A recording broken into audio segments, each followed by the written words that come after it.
Erik, you ready? Let's go.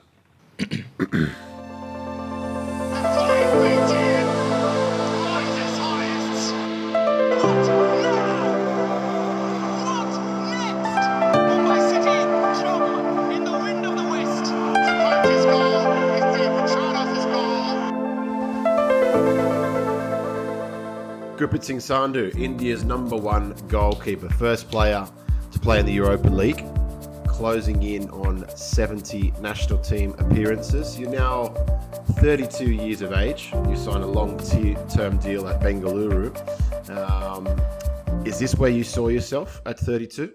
I never even imagined myself playing professional football, and to make this far, to be honest, is something of a dream, and I just try to live it day by day. And I never thought of myself being a player who will be signing two consecutive 5-year deals with a club.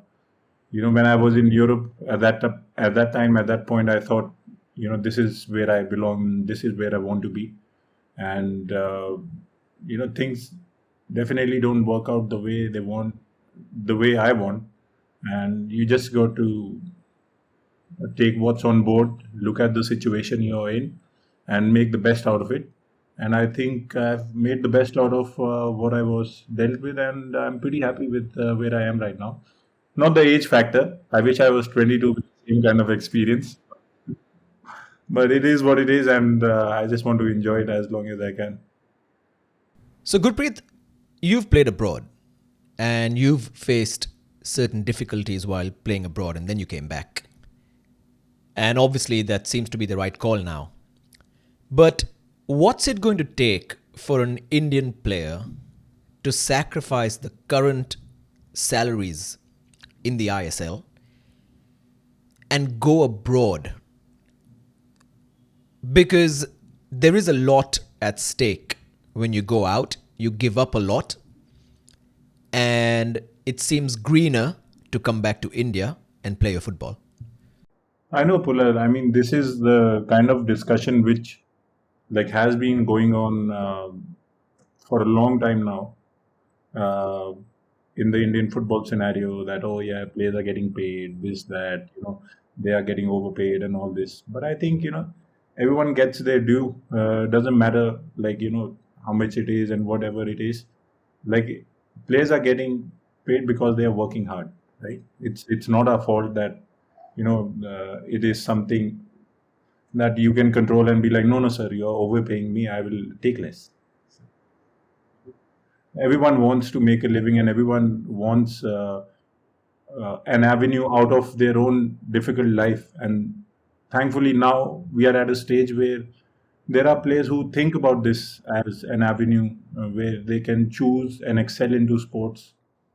And people who couldn't play cricket like me, people who couldn't do anything else in sports, who could only play football, and now they can finally see that, okay, yeah, I mean, if you reach that point, you can be well off, and you can use those financial opportunities wisely and make a life out of it. But the other thing is, not everyone is going to be on the same page as someone else, like I was when I wanted to go outside, right? And it's purely a mental thing, Pula. It's not a physical thing. It's not anything else. It's just a mental thing. Are you strong enough mentally to go through that? And also, if you're young enough, I mean, I wouldn't recommend that to someone who's 25, 26, or 27. It's something that a player, if mentally strong enough and is below 20 years of age, is willing to do, they should definitely do it. It's worth the experience. Look at Jay Gupta. He trained in Spain, and you can see the difference. You can see how well Ishan Pandita came back when he was playing in Europe, training in Europe, and all these kind of things. And that's just handful of players. Imagine 15-year-olds, 100 kids from India outside, and financially not taken care of, that you are getting loads of money, but you're there to survive. You're doing your bit, you're getting enough to pass by, because that's all you need at that point. When you're 15, 16, you don't need a fixed deposit. You just need means to survive and get back on the pitch the next day and improve. And when people uh, will start thinking like that, that's when we'll see more players going outside. Because, see, you can understand, players right now, they are looking at this as an opportunity to get out of their life, which maybe is not so good for them, and they are like, wanting more money to survive and create something which their family never did. Yeah. Let's try and relate that to the national team if we can, and put the money aside for a second. And I've played the majority of my career overseas as well, so I know what it takes for that mental side. What you're talking about. Will it really help the national team if the players do go abroad? Because we have this theoretical idea that it'll make the team better, but potentially you've got players that'll go over there and be absent on the bench, not in the squad, playing less games. And we talk about them playing at a higher quality, a higher level, and then bring it back to the national team. But what happens if everyone goes across and they're not playing 30, 35 games a year, which they can get in the ISL and the Super Cup, Duran Cup now? I think, Eric, that depends totally who it is and where are you going, right? If it's a younger player from the national team and they are going outside, and even if they don't get first team games, for example, I'll take the closest example of myself, right? I went to Norway.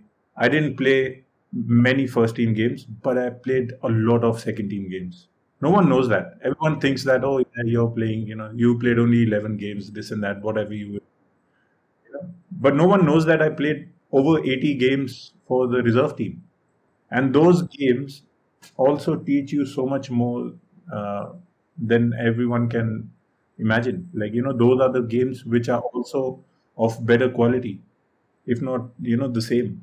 It's different atmosphere, different scenarios, and you're traveling with the reserve team, and it's not the best place to be, but you have to push through because you want to reach the next stage, which is the first team. And when players go through that with proper training and good facilities and better players around you, that's when you improve. So if it's a younger player from the national team squad, I think anyone below 25 or anything, just throwing it out there, it's better for them to just go and experience that, because that teaches you a lot. And if it's someone like me, of course I need the games, and I need to be playing more often. And if I'm getting that in the ISL, yeah.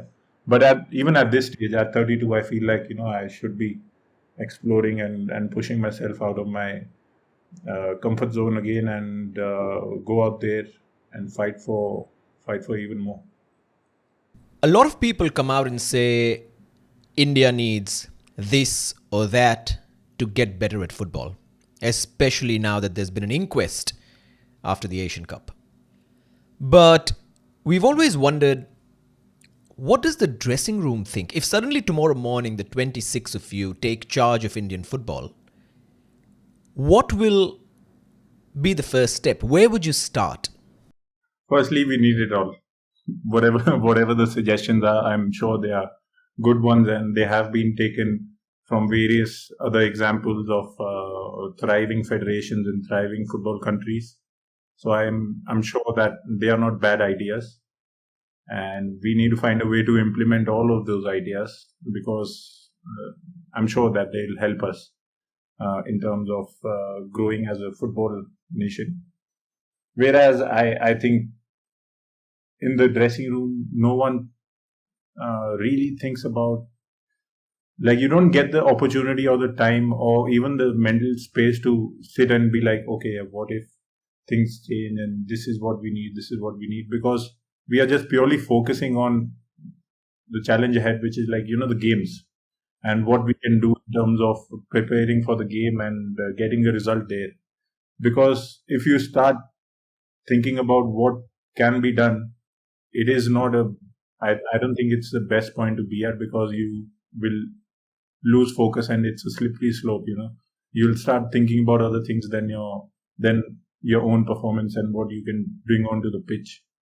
So I think the 25 or 26 member squad, they should be focusing on their own job, which is performing on the pitch, and hopefully, imagining that things get better in terms of implementing all those ideas to make, the federation and the Indian football nation better.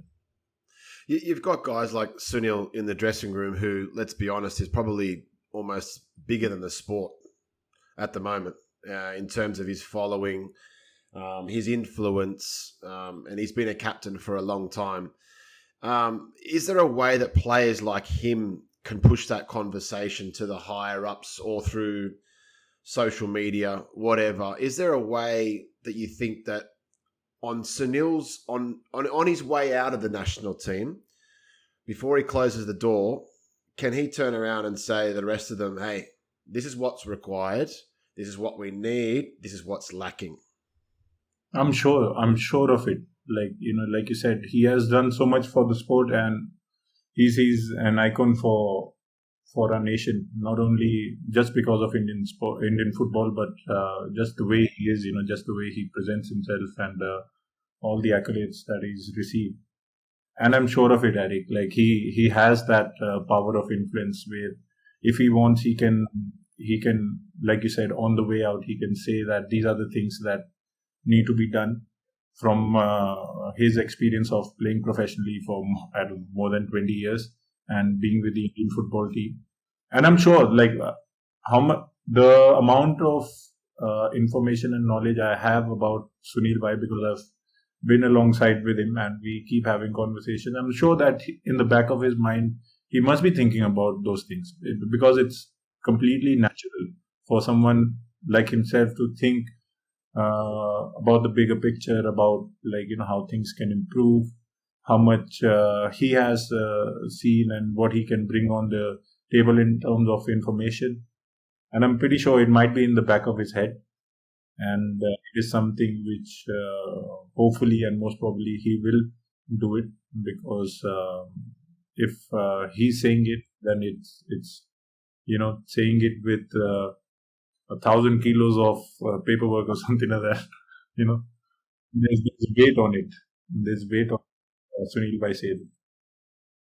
You're the captain in waiting, Gurpreet. And we've had Sunil and his leadership for a number of years now. And it seems to be an intense kind of leadership. It's not just about not having a cookie at breakfast.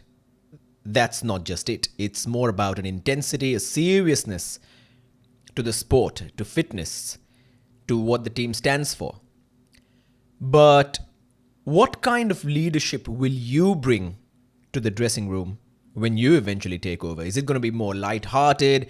Is it going to be the same intensity? Are you going to try something different? No. I mean, there are so many things that I myself have learned from Sunil Bhai in terms of, the taking care of food, the taking care of sleep.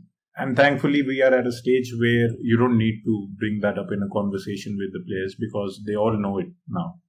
It's more about bringing the players out of the comfort zone and out of the, how do you say it? It's the usual where it's senior junior.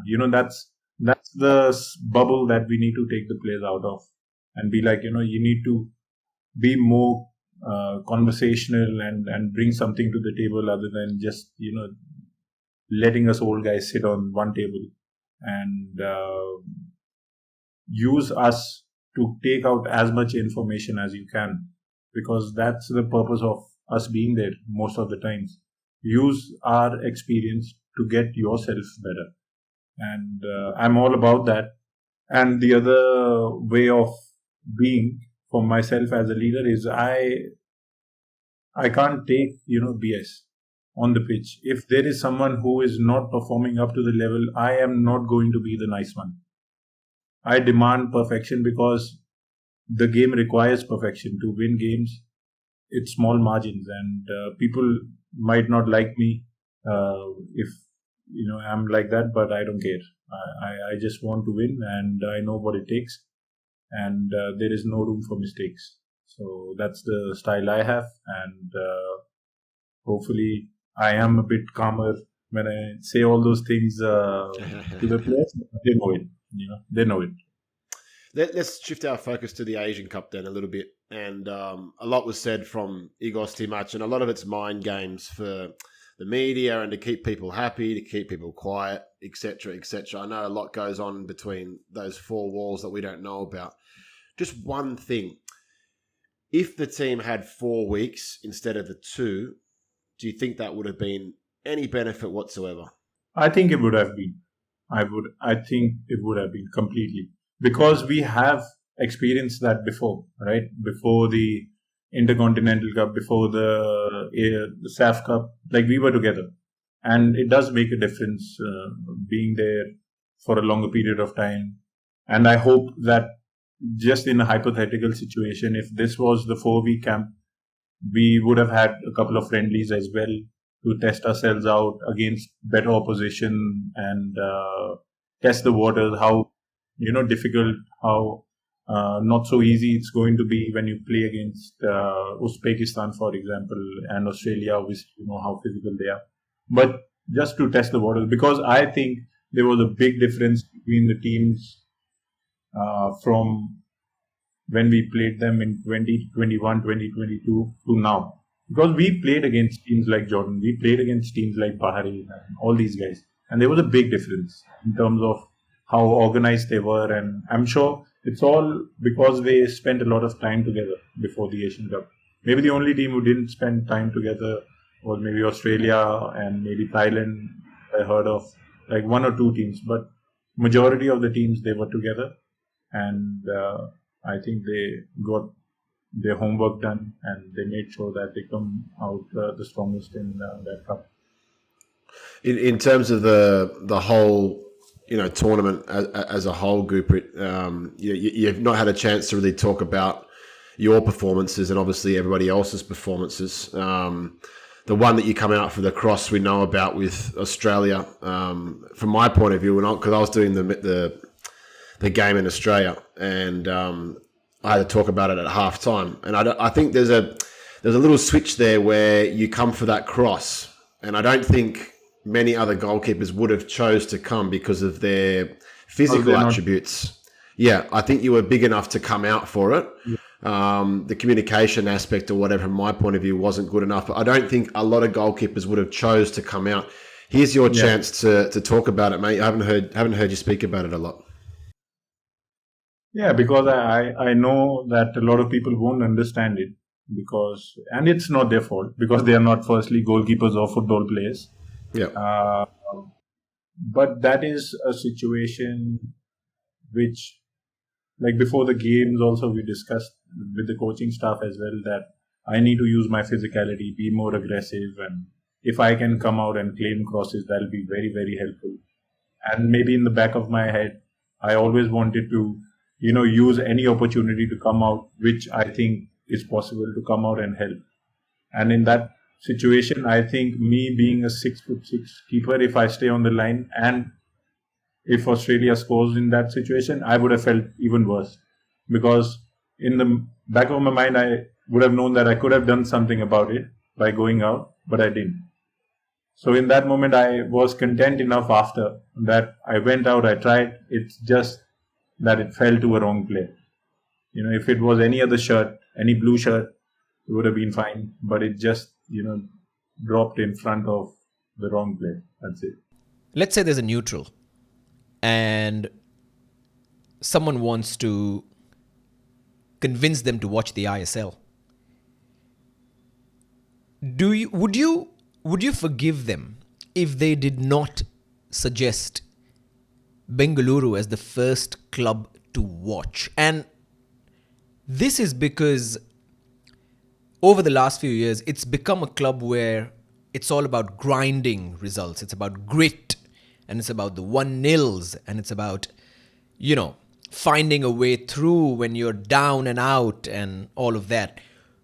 Would you forgive people if they said, hey, you'd rather watch a Mumbai City? Maybe watch Vukomanovic and his urgent Kerala Blasters entertaining 4-4-2, or maybe Manolo Marquez and how he wants to play the game. Because how long can Bengaluru just be this club which continues to grind out results? You need to start playing better football. Is there a realization about that? I completely agree with you, Pula. And let me correct you on one thing. BFC was not always like this. And Erik was there to witness it as well. We were the team that everyone was scared of. And we played good football and everyone enjoyed it, be it home or away. But of course, things have changed, times have changed, and we are in kind of a situation where we have to grind out results. And it is something that we have to live by right now, but it's nothing permanent. And I'm promising you that, because things are going to get better and they will get better. It will be something that you would love to watch again and again. I'm sure, if not this season, next season definitely, because we are seeing some sparks of brilliance, of team camaraderie in terms of how we want to play. Some moments in the games when some movements click, and we are almost close enough to score, and it's something that we are enjoying as well on the pitch. It's just matter of time when it will start happening organically after we spend a lot of time together. Imagine if that goal happened against what's his face, that is something which is a grind out kickoff. That is purely planned. That was nice. So it's slowly but steadily, it'll happen. But of course, we need to work on it, and I appreciate you telling me this, because it's good to remind ourselves to not stay in the same bubble of like, oh yeah, let's grind results out, because that's not what BFC is. BFC is someone you need to be scared of every time you play a game. I'm just counting the fingers here to calculate how long it is before you retire, and I'm guessing it's going to be at least another 8 years, get you to 40 years old in the ISL or playing overseas as a goalkeeper. I can see you playing till you're 40, Gupreet. But yeah, what are the plans for the future? Do you plan on stepping away from the game? Do you want to be continued in the game, have a voice? Do you want to coach? It's very early, but in your 30s, you start having this conversation.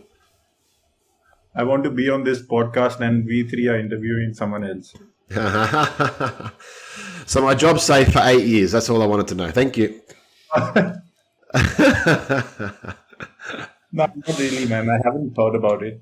And I only think it as, I'm a bit like static.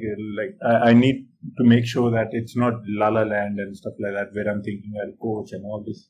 I need to make sure that I end up playing longer, because I want the comfort after playing. I don't want to work for just work after football. I just want to work because I, want to enjoy with my friends on a podcast or something like that.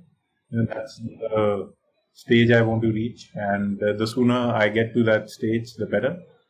But I just want to enjoy this moment with football, because everyone says the age from 31 to 37, whatever, is the good age for keepers to excel, and hopefully I just prove them right and keep enjoying my football as long as I can. You've faced a lot of good players, strikers, in the last decade.